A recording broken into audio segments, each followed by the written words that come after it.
Bien, alors je pense qu'on va déjà commencer. Alors bienvenue à chacun dans ce cours, donc la programmation universelle avec Markdown. Bon, j'ai dit la programmation universelle, mais c'est mieux de dire la rédaction universelle avec Markdown. Et là, je pense que ça c'est même plus une faute de typo de ma part, hein. Donc encore avec le cours du lundi. Donc ici, nous allons parler un peu de ce qu'est Markdown et de ce qui pourrait en fait nous apporter dans notre travail, dans la façon dont nous produisons des documents. Alors tout d'abord, en fait, Markdown est un langage. Donc encore, moi je fais partie des personnes qui pensent que le langage fait partie en fait des outils les plus évolués de l'humanité, parce qu'ils nous permettent finalement de pouvoir communiquer, de pouvoir engager et de pouvoir contrôler même, ce qui concerne les machines.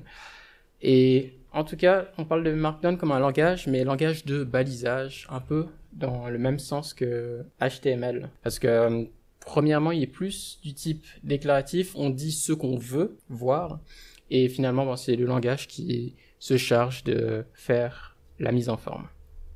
Donc il a été inventé par John Gruber en 2004, donc il fait quand même partie des langages qui font partie de ce nouveau siècle, on va dire. Donc encore une fois, une des particularités de Markdown, c'est que il est d'abord venu comme un langage simple. Donc vous allez voir que dans sa syntaxe, ça prendra même pas, je pense, 10 ou 20 minutes pour pouvoir l'utiliser, pour pouvoir en fait déjà créer des choses intéressantes avec. Donc comme j'ai dit, point fort, sa simplicité. À savoir que vous allez voir que pour même déclarer des titres, déclarer des listes, déclarer du contenu, ben, vous allez le faire assez simplement. Vous arrivez à voir l'écran juste derrière? Ok, parfait. Et donc sa légèreté aussi, donc dans sa syntaxe, hein, vous n'aurez pas à écrire des choses assez lourdes. Pour les personnes qui ont déjà fait, je pense, LaTeX, vous vous rendrez compte donc à quel point Markdown est beaucoup plus simple dans sa façon d'écrire. Et bien évidemment, son intégration, parce que étant donné qu'il est simple, léger et facile, ben en fait, il peut être intégré partout. Donc il est utilisé, comme par exemple dans le développement, quand on crée un projet sur GitHub ou GitLab, en fait, le fichier d'entrée ou la page d'entrée est généré par un fichier Markdown. Il y a aussi d'autres éléments où il est utilisé, donc c'est soit des logiciels qui en fait utilisent Markdown en dessous, comme par exemple R Markdown. Donc il utilise d'ailleurs le module Pandoc pour créer ces documents. Ou bien même des sites, je pense que vous avez déjà entendu parler des sites statiques. En fait, c'est des sites qui sont juste... quand on dit statique, c'est juste parce qu'en fait, il n'y a pas d'interaction, il n'y a pas de bouton ou de zone de texte où il faut entrer quoi que ce soit, mais c'est généré par des fichiers Markdown. C'est-à-dire que il y a toute une infrastructure web, HTML, CSS et tout ça. Et de l'autre côté, il y a juste une zone là où on crée nos pages avec des fichiers Markdown. Et cela est généré facilement. On pourra même voir certains exemples. Et donc voilà, aujourd'hui nous allons déjà commencer par voir le matériel que nous allons utiliser, donc à savoir des éditeurs Markdown pour faire notre cours. Donc l'éditeur que je vous recommande en premier lieu, donc ce n'est pas obligatoire, hein, donc vous pouvez prendre l'éditeur que vous voulez parce que j'ai fait partie de l'informatique et dans le domaine du développement et je sais que parfois l'outil est un sujet très sensible selon la personne et donc on vous laisse la liberté de choisir ce que vous voulez. Donc PanWriter est pas mal parce qu'en fait fait aussi partie des éditeurs qui utilisent Pandoc en dessous. Il y a Typora aussi que je trouve extrêmement beau et simple. Et pour les personnes je pense qui connaissent Obsidian aussi, qui est un outil vraiment pas mal pour prendre des notes. Parce qu'il n'utilise pas seulement que Markdown pour écrire du texte, mais il nous permet aussi de créer une sorte de base de connaissances. Donc pour les personnes qui prennent le cours cet après-midi, je pense que vous allez apprécier aussi ce cours. Et donc ça c'était pour ce qui concerne les outils. Donc je vous laisse du temps donc, pour choisir votre arme et commencer à l'installer. À moins que c'est bon pour chacun, vous avez déjà un éditeur? Moi j'ai déjà Obsidian. Ok, parfait. Vous aussi, vous aviez déjà... vous étiez VS Code, justement. D'accord. Parfait. Alors, si c'est déjà bon, alors, au niveau de l'éditeur, on peut passer à la suite. Donc maintenant, là, nous allons aborder la syntaxe. Donc, je vous ai demandé de pouvoir avoir un éditeur, comme ça, vous pourrez aussi essayer en direct ce que je vous présente. Alors, Ici, première des choses, donc par rapport à la syntaxe classique, parce que vous verrez que si vous écrivez du texte, ça va générer du texte, hein, simplement. Il n'y aura pas trop de problème là-dessus, mais ce qui peut être intéressant, c'est finalement les headings, ou en fait des titres. Pour juste créer un titre, il vous suffit de mettre finalement une dièse avant le texte. Donc ça doit tenir tout dans une ligne. Et donc selon le nombre de dièses, en fait, on a un certain niveau dans le header. D'ailleurs, c'est vrai que je vous dis de pouvoir mettre votre éditeur et tout, mais moi-même, je n'ai pas mis en place mon truc. Alors, ah tiens. Alors, je vais plutôt aller ici. Ici, temporaire. On va ouvrir note.d. Oui, c'est vrai, peut-être une chose qui peut être intéressante, c'est que l'extension par défaut pour les fichiers Markdown, c'est MD, justement. Donc lorsque vous notez quelque chose, c'est avec un MD ici. C'est comme pour les fichiers TXT, c'est TXT, ou les fichiers Word, c'est doc ou docx. Donc ici, il faut utiliser MD. Donc ça dépend parce que souvent, le logiciel qui ouvre le fichier est peut-être capable de lire du Markdown et de donner un formatage de meilleure qualité. Alors, on va commencer déjà par un titre, et là on va juste mettre si c'est du texte. Donc là je vais aussi générer. On va peut-être aussi que je puisse ouvrir. D'accord, là ça va être bon. Duplicate. Voilà. Donc comme vous le voyez ici, j'ai juste écrit sur la partie droite en fait un titre qui s'affiche sur la partie de gauche sous la forme d'un titre lorsque le texte est généré. Donc en fait on peut avoir des titres de différents niveaux, hein. Donc ici on peut encore rajouter une dièse. Donc c'est plutôt des niveaux descendants, donc si je prends une dièse comme ça, le deuxième titre va être plus petit, le troisième va être encore plus petit, le quatrième va être encore plus petit. On peut aller jusqu'à l'infini normalement, mais je crois qu'au bout de 3 ou 4 niveaux, en fait, on tombe sur des choses qui ne marchent plus trop. Donc ça, c'était au niveau des titres et des headings. Il y a aussi une autre façon de faire les titres. Donc parce que ça, c'est un peu la version, on va dire, que la plupart des personnes utilisent, parce que grâce à ça, on a un contrôle sur les niveaux. Ensuite, deuxième façon de le faire, en fait, c'est de le faire en mode souligné. J'appelle ça souligné, mais ça veut juste dire que vous pouvez mettre des tirets juste en dessous du texte, ou des égales juste en dessous, et ça crée justement des headings. Mais là, maintenant, on a seulement que deux niveaux, donc le niveau 1 et le niveau 2. Donc ça dépend justement, on va dire, de votre style ou inspiration. Donc si je fais title,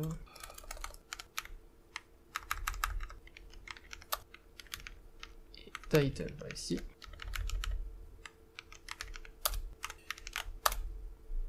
Voilà, donc ça génère à peu près la même chose.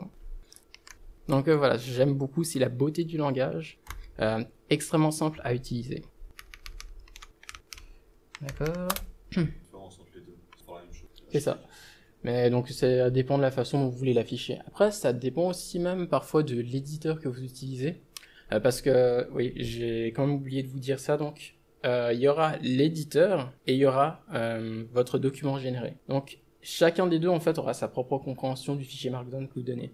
Donc parfois vous verrez, vous mettez des choses dans votre éditeur qui va peut-être pas mettre de coloration ou pas mettre de transformation ou de modification sur le texte, mais qui va peut-être ressortir lorsque vous l'aurez transformé en document. Ou l'inverse, finalement, des choses normalement qui apparaissent sur votre éditeur mais qui n'apparaissent pas sur votre document. Donc c'est bien aussi d'avoir un équilibre. Et de pas utiliser des trucs trop exotiques encore, parce que ce que je vous montre ici, c'est, on va dire, du Markdown Vanilla. Parce qu'il y a encore eu plusieurs autres versions de Markdown qui ont été ajoutées et qui ajoutent donc d'autres syntaxes différentes. Et c'est selon l'éditeur qui permet en fait de pouvoir lire ça. Parce que comme par exemple dans Typora, on a aussi la possibilité de pouvoir générer en fait des graphes ou des diagrammes, mais c'est uniquement lisible ou utilisable ou générable donc chez Typora. Et aussi dans la version par défaut justement de Markdown, en fait il n'y a pas de tableau, mais en fait aujourd'hui c'est utilisé partout. D'accord. Maintenant, nous avons aussi autre chose qui s'appelle le... Oui. Comment on sait quelle version de Markdown on utilise? Donc là, on va pas forcément dire que c'est une question de version, oui, ou comme je dirais, c'est plutôt question de version en effet, dans le fait de quel Markdown vient de quel endroit, mais en fait ça dépend littéralement de l'éditeur. Ah, Donc ok. souvent, faut aller dans votre éditeur, ensuite regarder si vous utilisez une extension sur Visual Studio, ben vous n'aurez juste qu'à regarder en fait quel Markdown il supporte, ou je crois que vous pouvez même taper Visual Studio Markdown, et ensuite normalement il va vous dire les syntaxes qui sont acceptées dans l'éditeur. Mais vous pouvez très bien écrire tout ce que vous voulez dans l'éditeur. Si vous avez en fait un outil qui convertit selon le format que vous voulez, avec la syntaxe que vous avez écrite, ça marche quand même. Donc nous avons les block quotation, qui sont en fait un moyen de pouvoir ajouter des blocs. Donc c'est pour faire un peu comme des sortes de mini-citations dans les sites. Donc ça, on peut le faire ici. On va juste mettre texte normal. Et ensuite, on va mettre ça. Donc c'est juste mis avec un supérieur ou égal. Hein. Donc texte dans un bloc. Là, c'est mieux plutôt de le mettre en anglais. Ok, et donc... Voilà, donc ici je vais même, je pense, un peu zoomer. Comme ça, on peut voir mieux. Donc ici, nous avons du texte généré normalement. D'ailleurs, je pense que je vais mettre dans une couleur normale. Donc ici, nous avons le texte qui apparaît en normal. Et là, vous voyez que rien qu'en mettant juste ce supérieur ou égal, donc nous avons en fait déjà un bloc qui est construit. Et vous pouvez augmenter la taille du bloc rien qu'en ajoutant des supérieurs ou égal juste en dessous. Donc on peut mettre ça ici. Bah tiens, pourquoi ça n'a pas fait un saut de ligne? Ah oui, c'est vrai que ça, c'est une chose que j'ai pas dit, et qui pourtant, normalement, je devrais le dire. Pour, en fait, ajouter des sauts de ligne, il y a deux méthodes. Soit, en fait, parce que vous verrez que si j'écris quelque chose comme hello, comme ça, et je fais un saut de ligne et world, cela va pas être compté. Pour la majorité des éditeurs, cela ne va pas être compté comme un vrai saut de ligne.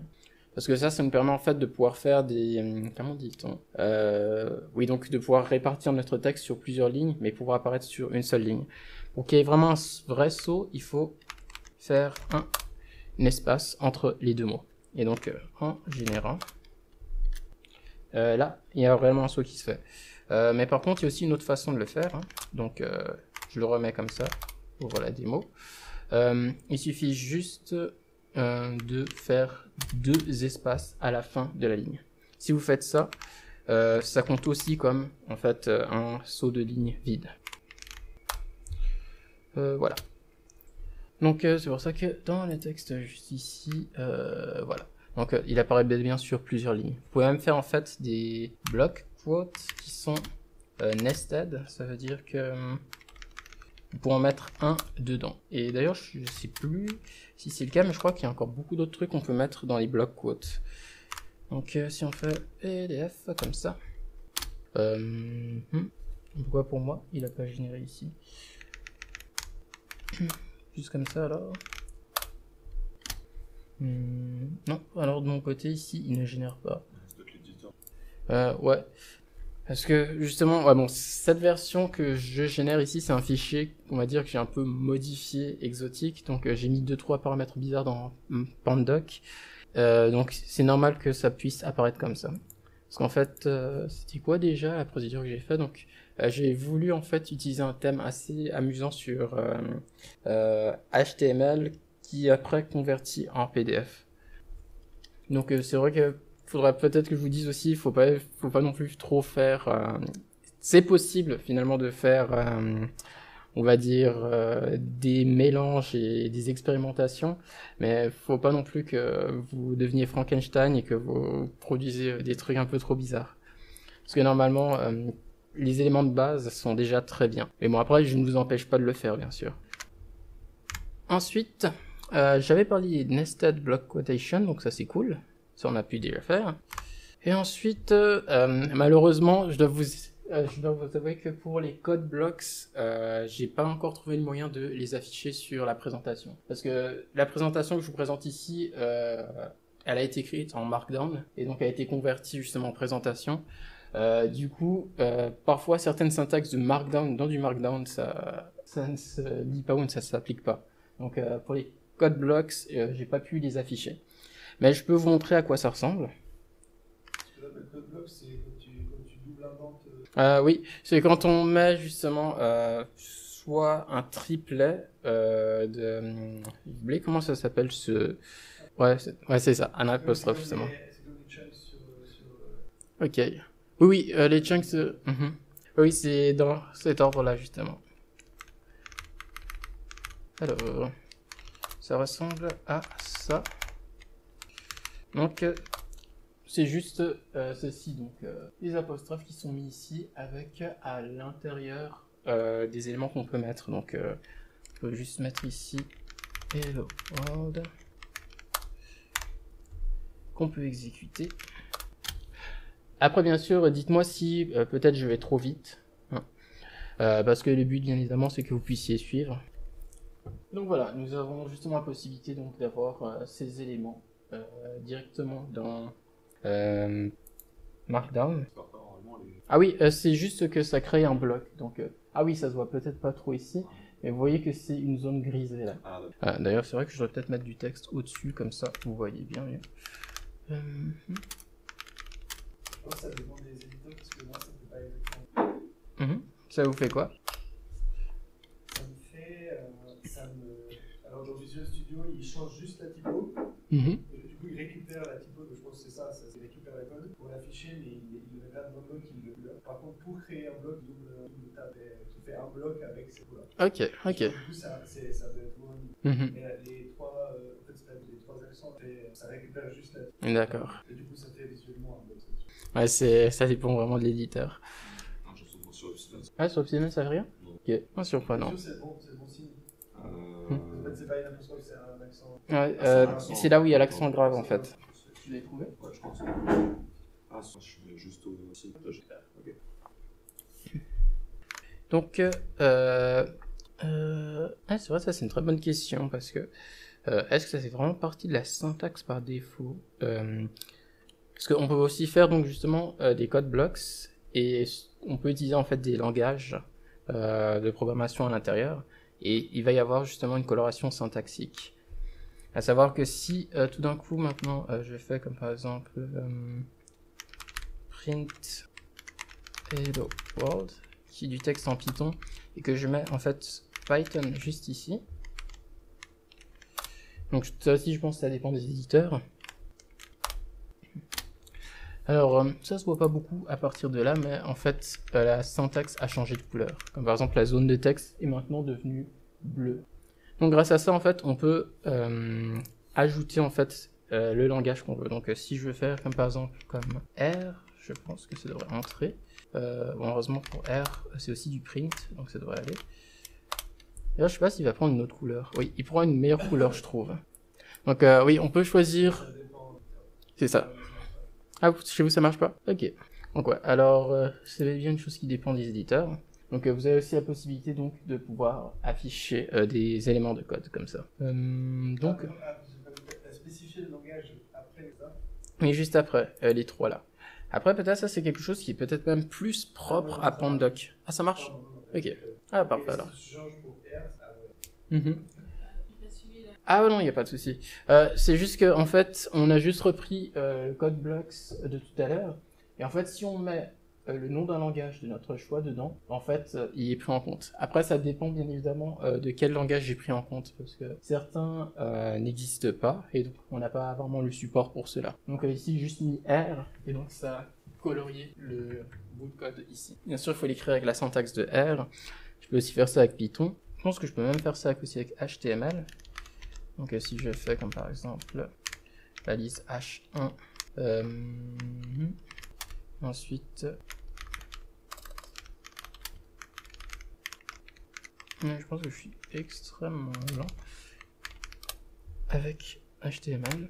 Alors F et voilà. Oui, donc il le fait aussi pour HTML. Comme je l'ai dit aussi, faire du markdown dans du markdown, parfois ça passe, parfois ça casse. Donc voilà, ça c'est une façon de faire pour mettre des morceaux de code justement directement à l'intérieur d'un document et qu'il le colorie de cette façon-là.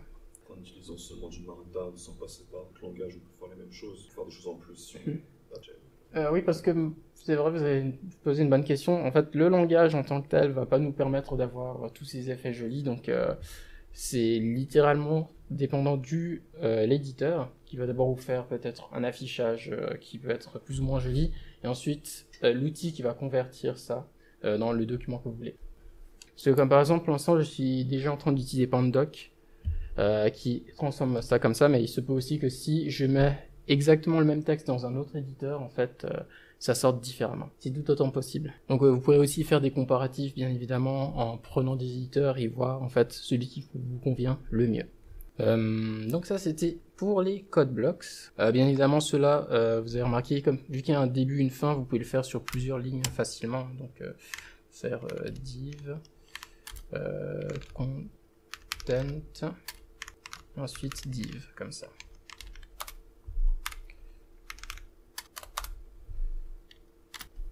Et bien évidemment, j'ai oublié de mettre un V à la fin.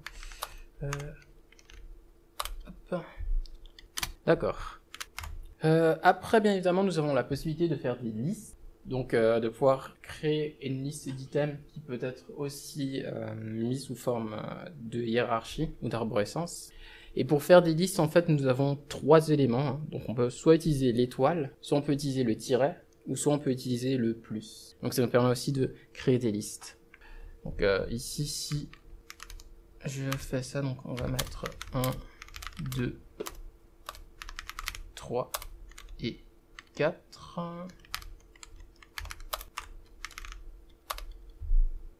Donc là, il nous génère justement des listes avec des points comme ça. L'avantage aussi, c'est qu'on peut, je pense, ça dépend aussi encore une fois de l'éditeur, mais on peut aussi changer les signes qu'il y a dedans. Comme par exemple pour moi, que je mette une étoile, un plus ou un moins, ici ça va pas changer grand chose. Après ça peut aussi changer si peut-être on le convertit en HTML, en PDF ou en LaTeX. Cela dépend vraiment de aussi le fichier de destination. Donc bien évidemment on peut faire des choses comme ça, donc créer des hiérarchies entre eux. Et on peut aller jusqu'à, je pense, l'infini en termes de profondeur. Donc c'est tout autant possible. Donc ici, juste fait un tab, donc juste utiliser la tabulation, et donc ces deux éléments ont été décalés. Donc comme vous le remarquez, la syntaxe est extrêmement simple. Hein. C'est pour ça que la plupart des note-taking apps commencent à se tourner là-dessus. Donc il y a Obsidian qui est dedans. Il y a, je crois aussi Notion qui utilise ça, parce que donc on arrive finalement à générer des trucs très facilement avec du texte. Après, ce qu'il y a de bien aussi, c'est que nous avons des ordered lists.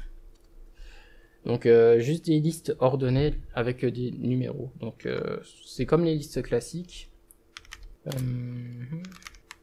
On peut faire des trucs comme 1, 2 et 3.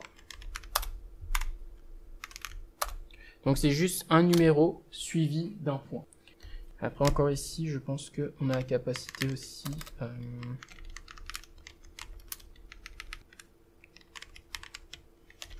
de pouvoir décaler. Alors, comme par exemple ici, lorsque je génère ça ici avec ce PDF, je vois que en fait il me retourne en fait des numéros grecs. En appuyant sur table. Oui, seulement en appuyant sur table. Mais donc l'affichage qui est présenté ici dépend littéralement donc de quel outil vous avez utilisé pour générer ça. Donc je pense que même sur un autre éditeur, ça aurait pu apparaître différemment justement. Mais c'est vrai qu'ici, vu qu'on a mis 4 ici, en mettant 1, certainement, se mettre le chiffre romain 1. Là, vous avouez que j'utilise rarement les listes ordonnées. Je suis plus désordonné, dans ce sens. Ce que j'utilise le plus, c'est plutôt les listes classiques. Oui? Est-ce que tu sais, juste pour revenir au fil de langage où tu fais des code blocks? Oui. Parce que, en fait, l'indentation, ça fait la même chose. Et il me dit qu'on ne peut pas utiliser les deux mêmes dans un an. On ne peut pas utiliser les deux styles différemment. On peut soit utiliser Ok. Sauf que ça marche pas, on peut pas spécifier, j'arrive pas à spécifier le website. Oui, parce que ça dépend aussi, parce que j'ai pas vraiment utilisé d'éditeur qui utilise l'indentation comme spécification pour le langage. J'ai toujours utilisé justement les 3 accents, parce que c'était la méthode la plus fiable jusqu'ici.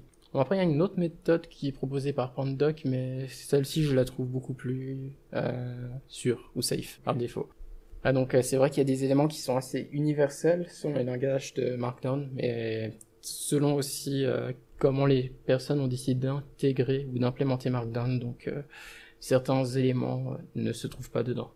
Donc après les listes, il y a aussi des liens, donc on est capable d'insérer des liens dans un document Markdown.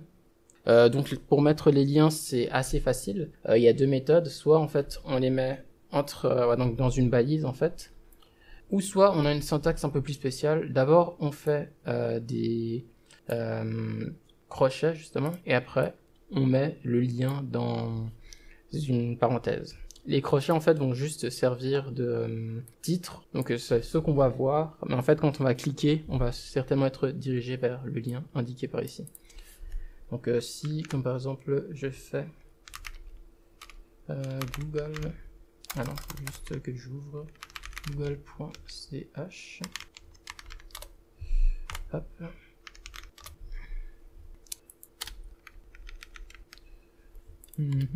Ah, on dirait que notamment mon éditeur n'arrive pas à utiliser ça.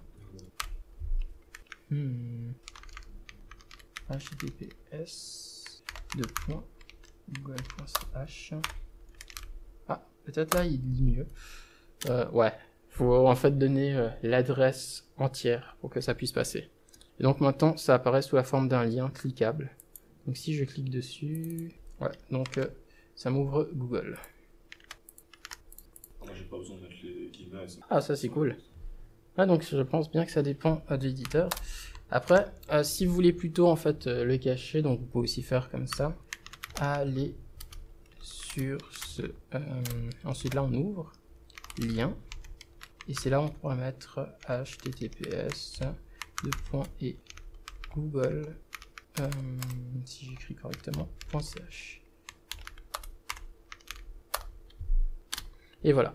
Et donc, à la place d'avoir le lien en brut, parce que parfois on peut tomber sur des liens kilométriques, ben vous pouvez juste le compresser justement dans ce mot. Donc j'ai juste écrit, ah mince, peut-être ça se voit pas si bien que ça, mais juste aller sur ce, entre crochets, je veux dire, aller sur ce lien. Et ensuite, nous avons la parenthèse qui prend en fait en compte le lien qu'on veut visiter. Du coup, ça affiche quand même le google.ch, si on va l'afficher en fait. Enfin... Ah non, le google.ch il est affiché parce que je l'ai mis ici. Ah ok, ah... Donc ici je l'enlève bien sûr.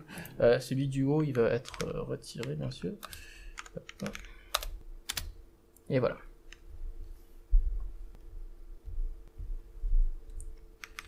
Je pense qu'après, il faudrait voir si... Ah oui, c'est ici justement. On a aussi la possibilité bien sûr de faire des emails ou donc de donner des adresses mail. Mais je pense que oui. La différence c'est qu'il faut mettre un mail to pour générer ça. Donc si on fait la même chose, donc ça veut dire mon mail. Et que là on met la parenthèse, on fait mail to. Je pense que je vais faire... Ouais, je vais même mettre mon adresse normale.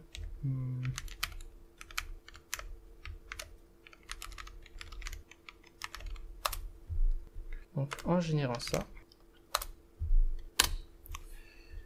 donc ça devrait normalement m'ouvrir, oui voilà, un client de messagerie pour envoyer directement le mail chez moi.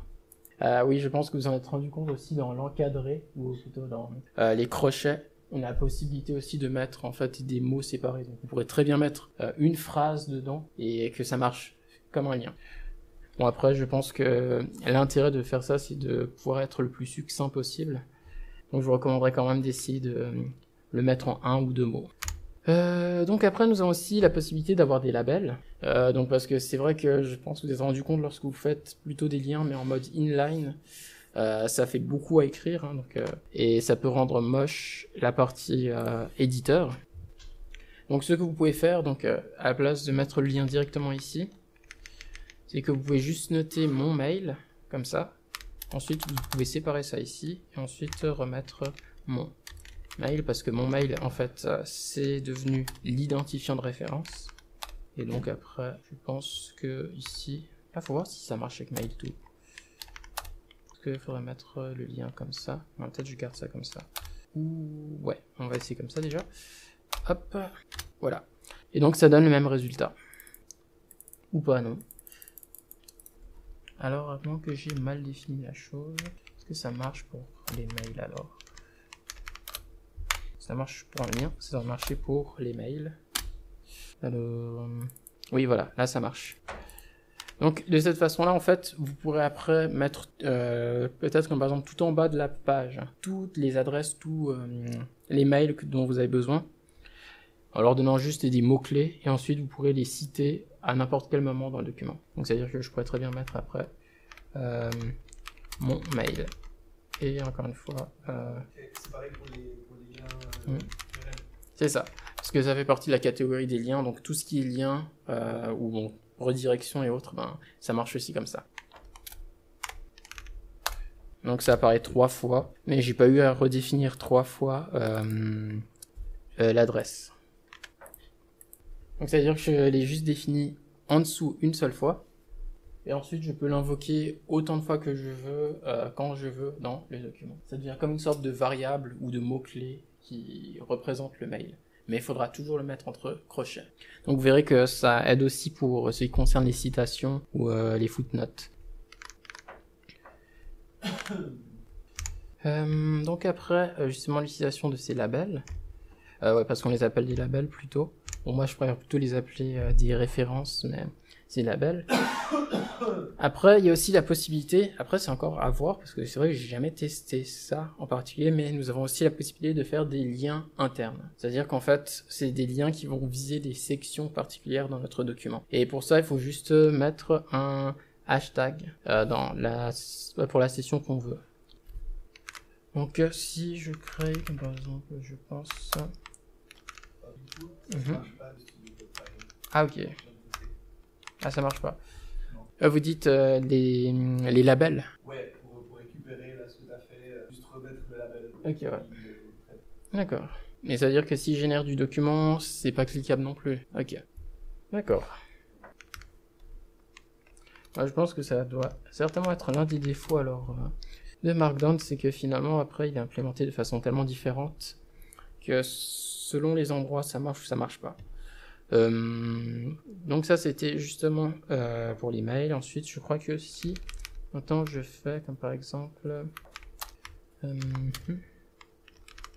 titre 2, donc là je vais mettre par là je pense titre 1. Peut-être que si je fais un truc dans le genre Hello World et que je mets titre 1 est égal, on va mettre ici titre.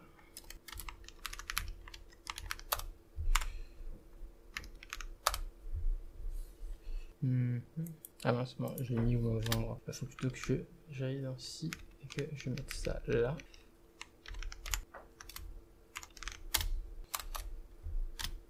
Ensuite qu'on teste. Voilà, comme par exemple dans mon cas, ici ça ne marche pas. La redirection ne se fait pas donc sur le titre. C'est pas le nom de titre, c'est titre. Oui, parce qu'en fait j'ai déjà créé donc titre 1 et je l'ai défini en fait comme le titre en tant que tel. Okay. Mais ça ne saute pas dans la session. Ou à moins qu'il faut que je mette pas d'espace avec le truc. Alors... Non, ça ne redirige pas vers les titres, donc à voir. Et je vais tester ce que vous dites, hein, parce que certainement je peux être surpris moi-même. Non, ça marche pas. Alors je devrais voir justement comment ça s'implémente. Donc il faut juste savoir que, en tout cas c'est possible et ça existe, mais voir. Ah non, c'est juste une redirection vers en fait une autre section du document. C'est-à-dire que à partir de ce lien-là, je puisse sauter jusqu'à ce titre. Donc pour l'instant, le saut ne se fait pas. Parce qu'il faut que ta balise, là, elle corresponde à... T'as une section 101, titre 1. Ouais, j'ai titre 1. Alors tu dois mettre hashtag. Ok. Donc, il vient de me dire ça. Ah, d'accord. Là, ça marche. Alors... À moins que c'est juste mon éditeur qui veut pas. Hein. D'accord. Bon, alors j'irai voir comment dompter la bête. Et donc si vous voyez donc ça, il y a normalement cette possibilité de le faire.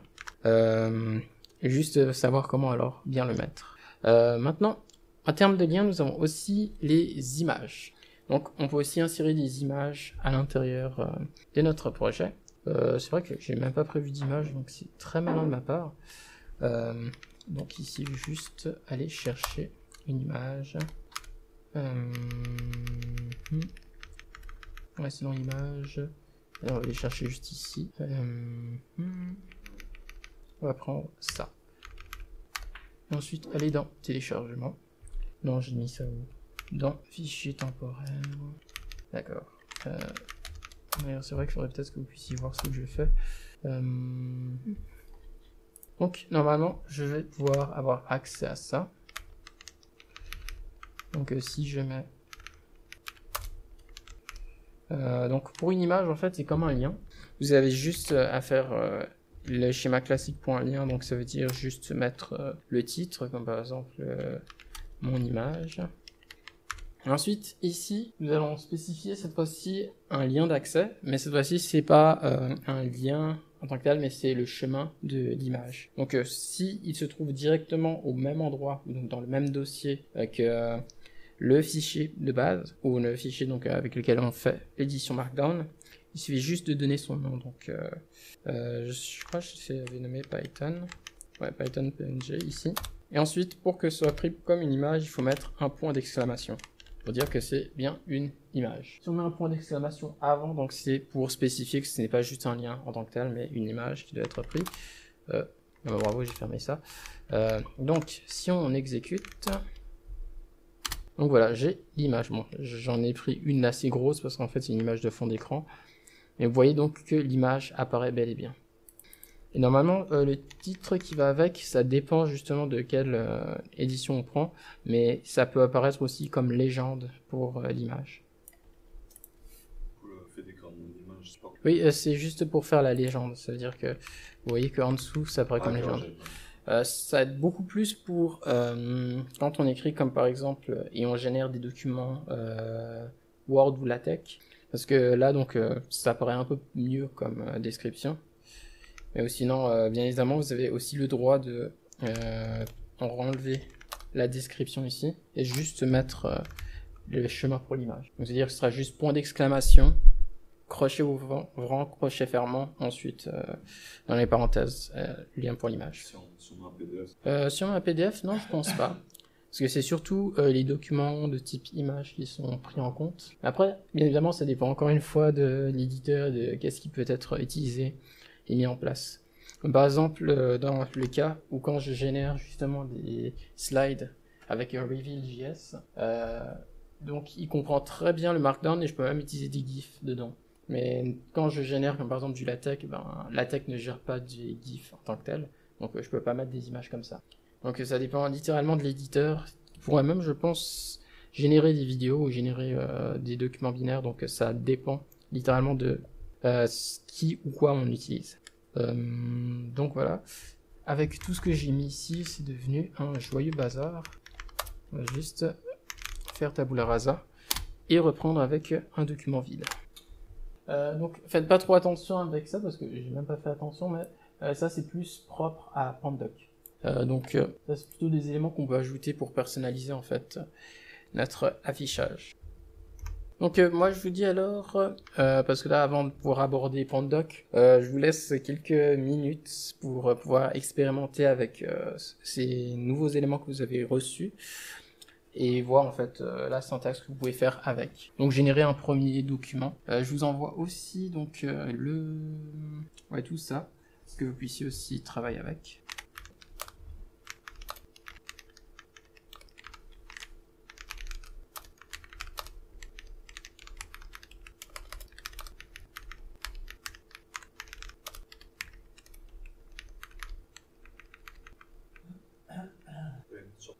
Oui, je vais mettre ça sur Moodle. Parce que je l'ai pas encore mis.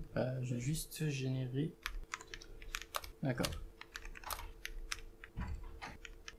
Pour voir l'image qui s'allume, tu peux paramétrer la taille. Oui. Ouais. En tout cas, je sais comment on fait sur Pandoc, ou avec la syntaxe pour Pandoc. Après, il faudra voir pour quel autre éditeur on peut faire ça. Vous verrez aussi que on n'est pas obligé de se bloquer avec la syntaxe de Markdown seulement.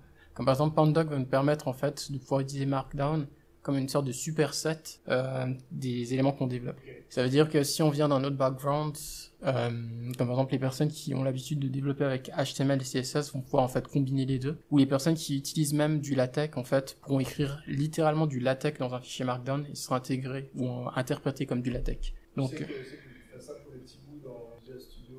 Comme par exemple pour les formules mathématiques, non? C'est ça, ouais, on peut $, ça. C'est ça.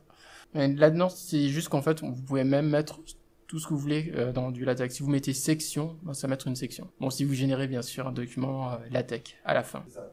Parce que bien évidemment, ce que va faire Pandoc, c'est juste qu'il va comprendre tous les éléments Markdown et ensuite va pouvoir en fait les transformer en une sorte de abstract syntax tree. Et cet abstract syntax tree va pouvoir le convertir selon le fichier de sortie qu'on veut, si c'est du doc, si c'est du LaTeX, si c'est du fichier HTML et tout. Mais tout ce qu'il ne comprend pas, il ignore. Et donc, si c'est ignoré, ça va juste apparaître tel quel dans le fichier de fin. Et donc, si c'est du LaTeX,